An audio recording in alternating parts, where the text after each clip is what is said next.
فاتحة. بسم الله لا حول ولا قوة إلا بالله العلي العظيم. أعوذ بالله من الشيطان اللعين الرجيم. بسم الله الرحمن الرحيم. الحمد لله رب العالمين والعاقبة للمتقين والجنة للمؤمنين والنار للكافرين والناكسين والقاسطين والمارقين. ثم الصلاة والسلام والتحية والإكرام على الرسول النبي الأمي العربي المكي المدني البطهي الأبتهي الكوكب الدري النور المضيء حبيب إله العالمين بالقاسم محمد صلى الله عليه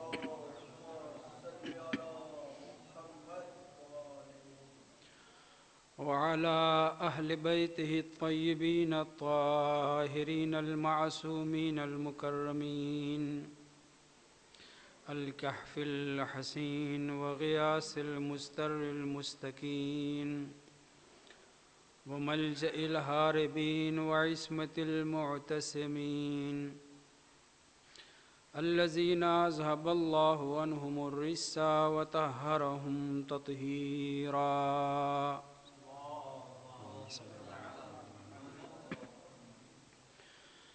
لا سيما الإمام المبين بقية الله في العرضين وحجته على الخلق أجمعين الإمام الثاني عشر الحجة المهدي المنتظر صلوات الله وسلامه عليه. ولعنة الله على أعداء الله وعلى أعدائهم ومنكري فضائلهم وعصمتهم وغاصبي حقوقهم أجمعين من يومنا هذا إلى قيام يوم الدين. أما بعد فقد قال الإمام الحسن العسكري عليه السلام: إن الله جل ذكره أبان حجته من سائر خلقه وآتاه معرفة كل شيء ولولا ذلك لم يكن بين الحجة والمحجوج فرق. صلاة پر محمد و آل محمد پر.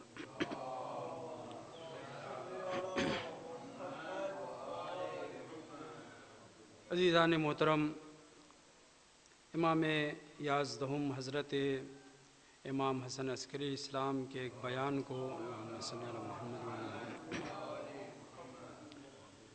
عنوان گفتگو قرار دیا ہے ایک اہم نتیجے تک پہنچنے کے لیے. وہ کلام امام کا اگرچہ طولانی ہے مگر میں نے اس میں سے انتخاب کر کے صرف 2 ٹکڑا پڑھا ہے.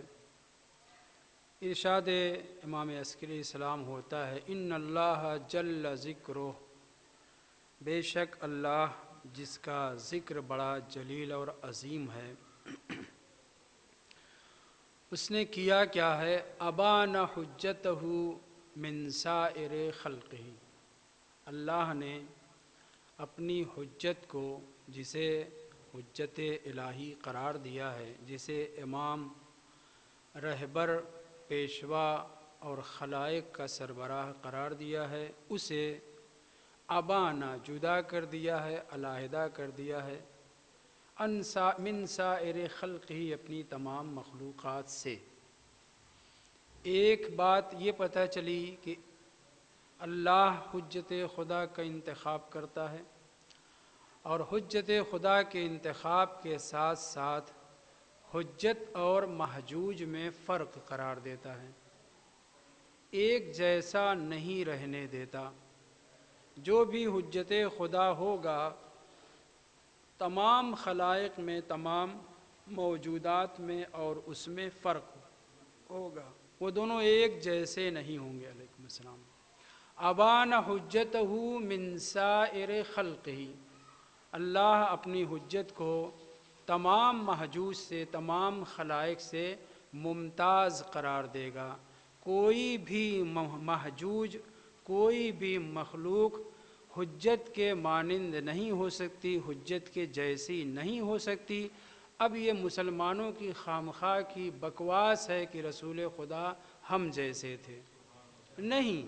حضرت آدم سے لے کر کے حضرت خاتم تک، اور حضرت خاتم سے لے کر کے حضرت قائم علیہ السلام تک، اللہم صلی علی محمد وعلی محمد، اللہ نے حجت کو محجوج سے، رہبر و پیشوا اور امام اور خلیفہ کو خلائق سے ممتاز قرار دیا ہے، جدا قرار دیا ہے۔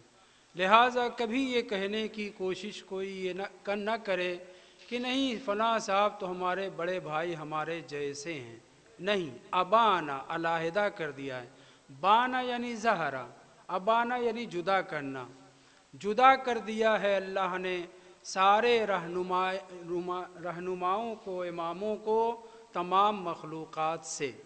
دوسرا فقرہ، وَأَعْطَاهُ مَعْرِفَةَ كُلِّ شَيْءٍ، لفظوں پہ غور کریے، امام عسکری اسلام کیا بیان کرنا چاہ رہے ہیں۔ اور دوسری خصوصیت حجت الہی کے انتخاب میں یہ رہی ہے کہ اللہ نے اپنے تمام حجتوں کو، حضرت آدم سے لے کر کے آخری حجت جو ہمارے زمانے کے امام ہیں، سب کو، البتہ ایک جیسا لیول نہیں ہے، یہ فرق تو ہم جانتے ہیں، لیکن جسے حجت حقیقی، جسے امام معصوم خدا نے قرار دیا ہے، چونکہ امام عسکری اسلام کا بیان ہے، لہٰذا اس کلام کی بازگشت معصومین علیہ السلام کی طرف ہوتی ہے۔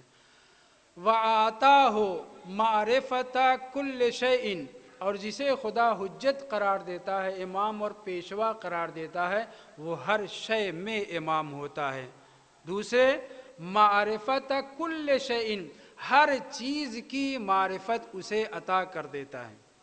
یہ ہر چیز کیا ہے؟ شے، آپ جانتے ہیں، شے ہر وہ چیز جس کے اوپر لفظ چیز، لفظ شے اطلاق ہوتا ہے، اس کو اس دائرے میں آپ داخل کریے۔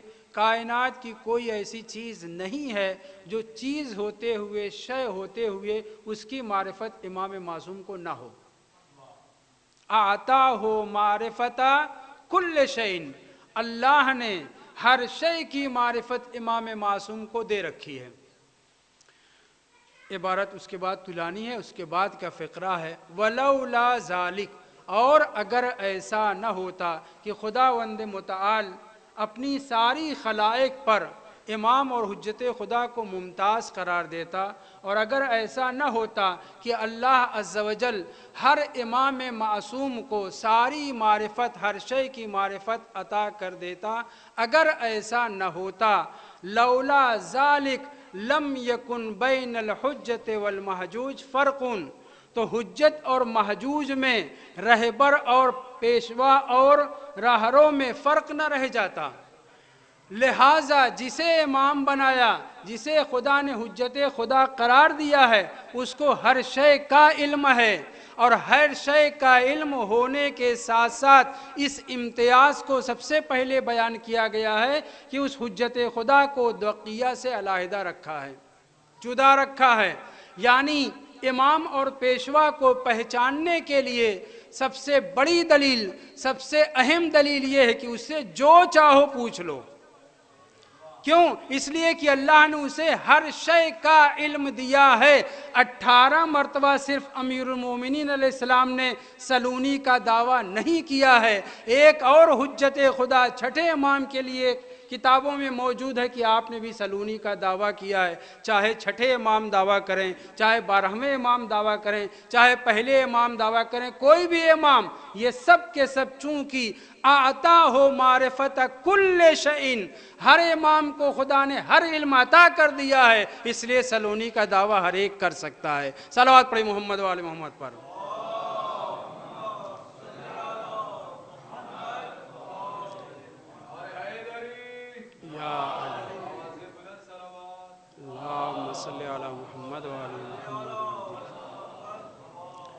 اب ایک اور ہے جسے امامت، بہت بڑی امامت حاصل ہے، جس کے لیے مومن طاق نے جواب میں کہا تھا، جب چھٹے امام کی شہادت واقع ہو جاتی ہے اور ابو حنیفہ سے مومن طاق کی ملاقات ہو جاتی ہے تو وہ کہتا ہے مات امامک، اے مومن طاق تمہارے امام تو مر گئے۔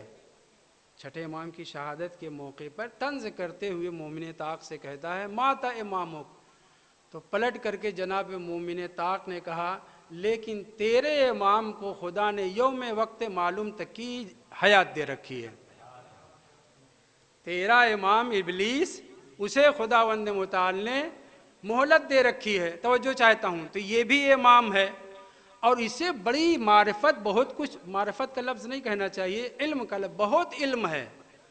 کتنا علم ہے اس روایت سے توجہ چاہتا ہوں، روایت پر چھٹے امام حضرت امام جعفر صادق علیہ السلام فرماتے ہیں نحنو الشجرۃ المنہی عنہا، وہ درخت جس کے پاس پھٹکنے سے، لفظ تھوڑا بھدا ہے لیکن عظمت کے اعتبار سے کہا بھی جا سکتا ہے، وہ درخت، وہ شجرہ ممنوعہ جس سے حضرت آدم علیہ السلام کو قریب ہونے سے بھی منع کیا گیا تھا، ہم سیب، گندم اور دوسرے درختوں کے چکر میں نہ پڑیں، وہ بھی روایات میں ہے، انکار نہیں ہے، مگر امام صادق علیہ السلام فرماتے ہیں کہ حضرت حوا سے بھی خطاب ہوا اور حضرت آدم سے بھی، تثنیہ کا صیغہ ہے لا تقربا ہذہ الشجرہ، اے آدم اور اے حوا آپ دونوں اس درخت سے قریب نہ ہونا۔ چھٹے امام فرماتے ہیں نحنو الشجرۃ المنہی عنہا، وہ درخت جس سے حضرت آدم کو بھی حضرت حوا کو بھی منع کیا گیا تھا، وہ درخت کوئی سیب کا درخت، کوئی گندم یا کوئی پھل نہیں تھا، وہ ہم اہل بیت طاہرین علیہ السلام تھے۔ وہ شجرہ طیبہ، وہ شجرہ ممنوعہ، مقابل میں شجرہ خبیثہ بھی ہے، بنی امیہ آپ جانتے ہیں، وہ شجرہ طیبہ جس کی اصل ثابت ہے، جس کی فرع پھیلی ہوئی ہے، جس درخت کے پاس پھٹکنے سے، قریب جانے سے حضرت آدم علیہ السلام کو منع کیا گیا تھا۔ علامہ تقی مجلسی اول نے لکھا ہے کہ حضرت حوا کو بھی اسی شجرہ ممنوعہ کی، اسی شجرہ طیبہ کی ایک شاخ حضرت زہرا صلوات اللہ علیہا سے رشک ہو گیا تھا۔ انہوں نے تو لفظ حسد استعمال کیا ہے، میں سنبھل کر کے رشک کا لفظ استعمال کر رہا ہوں، اس لیے دونوں بہنا ہوئے تھے۔ توجہ چاہتا ہوں، امام فرماتے ہیں وہ درخت ممنوعہ، وہ شجرہ طیبہ، ہم اہل بیت طاہرین ہیں، ہماری عظمت، ہمارے وقار، ہمارے امتیازات، ہمارے فضائل و کرامات اور مناقب سے موازنہ کرنے کا، مقایسہ کرنے کی اجازت حضرت آدم کو نہیں دی گئی تھی۔ ٹھیک ہے ہم ان کی اولاد ہیں جسمانی اعتبار سے، لیکن انہیں ہم سے موازنہ، مقایسہ، ہمارے قریب پھٹکنے سے بھی منع کر دیا گیا تھا۔ توجہ چاہتا ہوں، جب وَإِذْ قَالَتِ الْمَلَائِكَةُ، حضرت آدم علیہ السلام کے مجسمے کو تیار کرنے کے بعد حکم کیا ہوا تھا؟ فَإِذَا نَفَخْتُ فِيهِ مِنْ رُوحِي فَقَعُوا لَهُ سَاجِدِينَ۔ یہ فَقَعُوا جو امر کا صیغہ ہے کس کے لیے ہے؟ کس کو مخاطب قرار دیا گیا ہے؟ سیدھے قرآن مجید کی سورہ بقرہ کی ابتدائی 25-30 آیتوں میں آپ اٹھا کر کے دیکھ سکتے ہیں، صریحی خطاب صرف اور صرف ملائکہ سے ہے۔ ملائکہ سے کہا جا رہا ہے کہ جب میں اس مجسمے کو آمادہ کر کے اس کے اندر من روحی، روحی نہیں ہے، من روحی، اپنی روح کو اس میں پھونک دوں، فَقَعُوا لَهُ سَاجِدِينَ، اے فرشتو تم سب کے سب سجدے میں گر جانا۔ اور امر الہی کس سے کہا جا رہا ہے؟ کس سے خطاب کیا جا رہا ہے؟ فرشتوں سے۔ لیکن ابن شہر آشوب نے مناقب میں لکھا ہے کہ جس وقت خداوند متعال نے حکم سجدہ دیا ہے تو صرف ملائکہ نے سجدہ نہیں کیا، عبارت ہے فَسَجَدَتْ الْمَلَائِكَةُ وَالنَّجْمُ